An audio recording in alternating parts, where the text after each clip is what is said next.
మంత్రి వైఎస్ జగన్మోహన్ రెడ్డి ఎన్నికల కార్యక్షేత్రంలోకి ప్రచారానికి శ్రీకారం చుట్టబోతా ఉన్నారు.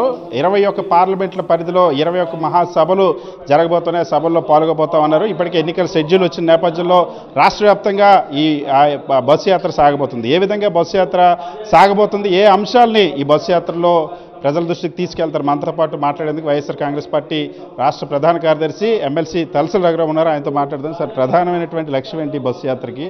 పూర్తిగా ఇది ఎన్నికల ప్రచారంగానే ఉంటుందా, లేదా ఇంకా ప్రజల నుండి ఏమైనా మేనిఫెస్టోకి సంబంధించిన ఎజెండాకి సంబంధించిన అంశాలు ముఖ్యమంత్రి గారు సేకరించే అవకాశం ఉంది? గతంలో మేము 4 మహాసభలు నిర్వహించడం జరిగింది సిద్ధం పేరుతో. ఇప్పుడు కూడా ప్రజలకి, కార్యకర్తలకి అందరికీ మరింత చేరువయ్యే విధంగా జగన్మోహన్ రెడ్డి గారు పూర్తి స్థాయిలో ప్రజాక్షేత్రంలోనే ఉండబోతున్నారు. ఈ నెల రోజులు ఇంటికి రాకుండా ఆయన బయలుదేరిన దగ్గర నుంచి రోజు అక్కడే నియోజకవర్గాల్లోనే బస్ చేసి అక్కడి నుంచే పార్టీ కార్యక్రమాలను కూడా పర్యవేక్షించబోతున్నారు. ప్రజలకి దగ్గర అవడమే కాకుండా వాళ్ళ దగ్గర నుంచి సూచనలు, సలహాలు తీసుకొని మేనిఫెస్టోలో రూపొందించకపోయినా కూడా గతంలో కొన్ని కార్యక్రమాలను అమలు చేయడం జరిగింది.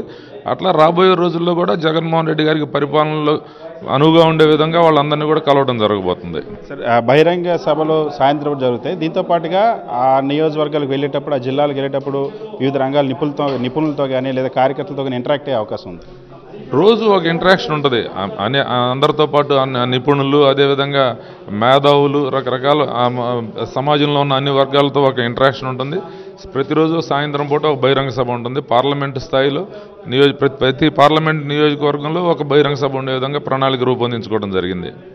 ఎన్నికల ప్రచారం నోటిఫికేషన్ వచ్చిన తర్వాత మళ్ళీ ఈ ప్రచార శైలి మారుతుందా, ఇదే విధంగా ఉంటుంది? ఖచ్చితంగా 21 పార్లమెంట్ నియోజకవర్గాల్లో అయిపోయిన తర్వాత, మళ్ళీ నామినేషన్లు అయిపోయిన తర్వాత ప్రచార కార్యక్రమం గతంలో ఏ విధంగా చేశామో అదే ఫార్మేట్లో ప్రతిరోజు 3-4 నియోజకవర్గాల్లో జగన్మోహన్ రెడ్డి గారు రాష్ట్ర వ్యాప్తంగా పర్యటించబోతున్నారు. అప్పుడు 25 పార్లమెంట్ నియోజకవర్గాల్లో ప్రచారం ఉండే విధంగా కూడా ప్రణాళిక రూపొందించుకోవడం జరిగింది. సార్, మీరు ఏ యాత్ర చేపట్టినా దాన్ని ప్రతిపక్షాలు దానిపైన ఒక నెగిటివ్ క్యాంపెయిన్ చేయడం మొదలు పెడతా ఉన్నారు. దీని మీద ఇంకేం చేస్తారో చూడాలి. మొన్నటి వరకు చేసిన సిద్ధం సభలపైన నెగిటివ్ క్యాంపెయిన్ చేశారు. నిన్న వాళ్ళు ఎన్డీఏ ఒక సభ పెట్టారు, ప్రజాగలం అని. ఆ సభకు సంబంధించిన ఈ 2 పార్టీల మధ్య సభల మధ్య కంపేర్ చేస్తే ఏమనిపిస్తుంది సార్? ఎప్పుడు కూడా జగన్మోహన్ రెడ్డి గారి సభతో వేరే పార్టీల సభలను కంపేర్ చేయడం అనేది అసంభవం. ఎందుకంటే జగన్మోహన్ రెడ్డి గారు అంటేనే జనం, జనం అంటే జగన్, జగన్ అంటే జనం. ఇది అందరికీ తెలిసిన విషయమే. జగన్మోహన్ రెడ్డి గారు ఒక ఊరు నుంచి ఇంకో ఊరు వెళ్తున్నారని తెలిసిన 10 నిమిషాల్లోనే జనం రోడ్డు అంతా పోటెత్తుతారు.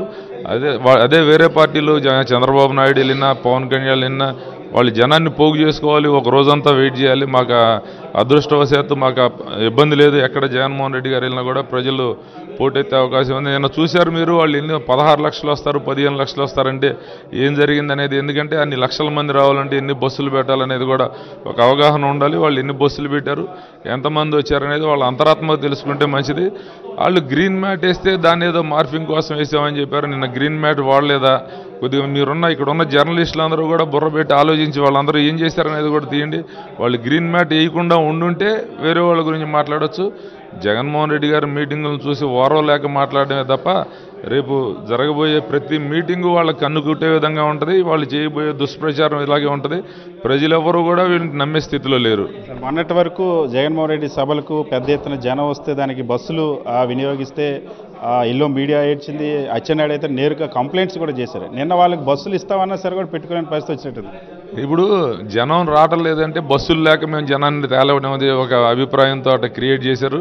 కానీ నేను ఎన్ని బస్సులు కావాలంటే అన్ని బస్సులు ఇస్తామంటే వాళ్ళ సత్తా ఏంటో ప్రధానమంత్రి బొమ్మ చూపించి ఆ మాత్రం జనం వచ్చారు. లేకపోతే అందులో 10వ వంతు కూడా వీళ్ళకి రారు. తాడేపల్లిగూడెంలో ఏం జరిగిందో మీరు చూశారు. ప్రతి మీటింగు వీళ్ళదైతే నేను దగ్గర నుంచి చాలా మీటింగులు వెళ్ళి చూసి వచ్చాను కూడా. ఎందుకంటే నేను కూడా ఈ పేపర్లు చదివి నిజంగా ఇంత ప్రజాభిమానం ఉందా, మేము వెనకబడిపోతున్నాం అన్న ఉద్దేశంతో నేను చాలా మీటింగులు చూశాను. నాకు పూర్తి అవగాహన ఉంది.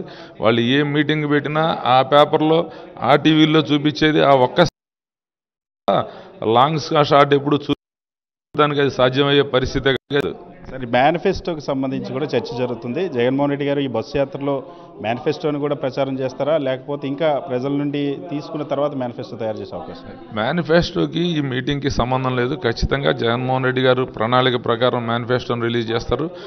గతంలో కూడా మేనిఫెస్టోలో చెప్పని అంశాలు ఎన్నిటినో ఆయన అమలు చేయడం జరిగింది. రాబోయే రోజుల్లో ఈ సూచనలన్నింటినీ కూడా క్రోడీకరించుకొని పరిపాలనలో అవన్నీ ఉపయోగపడతాయి కాబట్టి అవసరాన్ని బట్టి వాటిని మళ్ళీ అనౌన్స్ చేయడం, లేదంటే పరిపాలనలో ఉపయోగించుకుంటారు వాటిని అని చెప్పి తెలుస్తుంది. 3 పార్టీలు కలిసి వస్తూ ఉన్నాయి, 3 పార్టీలు కలిసి క్యాంపెయిన్ చేస్తూ ఉన్నాయి. ఒక్క జగన్మోహన్ రెడ్డి గారు దించడమే లక్ష్యం నేను ప్రకటించారు. వాళ్ళ ముగ్గురికి ఈ బస్సు యాత్ర సమాధానంగా నిలుస్తుందా? ఇది ఎన్నికల ప్రచారం అనేది మేము రాబోయేది ఎన్నికల సమరం. ఆ సమరానికి సిద్ధం అని చెప్పి ఇప్పటికే ప్రకటించాం. రాబోయే రోజుల్లో ఈ క్యాంపెయిన్ కూడా మేము సిద్ధం పేరుతో కార్యకర్తలు అందరినీ కార్యోన్ముఖం చేసే విధంగా ప్రతి పార్లమెంట్ నియోజకవర్గానికి ఒక బహిరంగ సభ నిర్వహించడం జరుగుతుంది. జగన్మోహన్ రెడ్డి గారు ఎప్పుడూ చెప్తా ఉన్నారు, అందరినీ కలిసి రమ్మని ఆయనే ఆహ్వానిస్తున్నాడు. ఈ 3 కాదు, ఇంకో 3 పార్టీలు కూడా వాళ్ళకి లోపాయకారిగా సపోర్ట్ చేస్తూనే ఉన్నాయి. దురదృష్టవశాత్తు దేశంలో ఎక్కడ లేని విధంగా కాంగ్రెస్, సిపిఐ, సిపిఎం, బీజేపీ అందరూ కలిసే వస్తున్నారు. కాబట్టి జగన్మోహన్ రెడ్డి గారు దీని గురించి ఆలోచించే పరిస్థితి లేదు. ఖచ్చితంగా ప్రజలు మాకు ఏ రకమైన బ్రహ్మరథం రేపు జగన్మోహన్ రెడ్డి గారికి పట్టబోతున్నారు ప్రజాక్షేత్రంలో అనే దానికి ఈ క్యాంపెయిన్లన్నీ కూడా ఒక ఉదాహరణగా నిలుస్తాయి. ఖచ్చితంగా అటువైపు శత్రువులు అంతా కూడా ఏకమై చేస్తున్నటువంటి దాడికి బస్సు యాత్ర ద్వారా వైఎస్ జగన్మోహన్ రెడ్డి సమాధానం చెప్తా ఉంటారు. క్షేత్రస్థాయిలో 21 పార్లమెంట్ల పరిధిలో ఈ సభలు నిర్వహించడంతో పాటుగా అక్కడ ఉన్నటువంటి స్థానికులు, వివిధ వర్గాలకు సంబంధించినటువంటి నిపుణులు, మేధావులు, విద్యార్థులు, కార్యకర్తలు అందరితో కూడా మాట్లాడి రాబోయేటువంటి రోజులు ఇంకా ప్రజలకు మరింత మెరుగ్గా అందించాల్సిన అంశాలపైన కూడా చర్చిస్తామని చెప్తారు. రాజకీయంగా 3 పార్టీలకు కూడా సమాధానం చెప్పబోతా ఉన్నారు వైఎస్ జగన్మోహన్ రెడ్డి ఈ బస్సు యాత్ర ద్వారా అని చెప్తా ఉన్నారు. ఈ బస్సు యాత్ర ఖచ్చితంగా ఇప్పటి వరకు జరగని రీతిలో తెలుగుదేశం పార్టీ అదేవిధంగా ఎన్డీఏ కూటమి నిర్వహిస్తున్న సభలన్నిటికీ ధీటుగా ఉండబోతుంది. మరింత ఆ ప్రతిపక్షాలు కళ్ళు కుట్టేటువంటి పరిస్థితి కూడా రాబోతుందని తలసాని రఘురాజు చెప్తున్నారు. వీడియో షోతో సతీష్, సాక్షి టీవీ, తాడేపల్లి.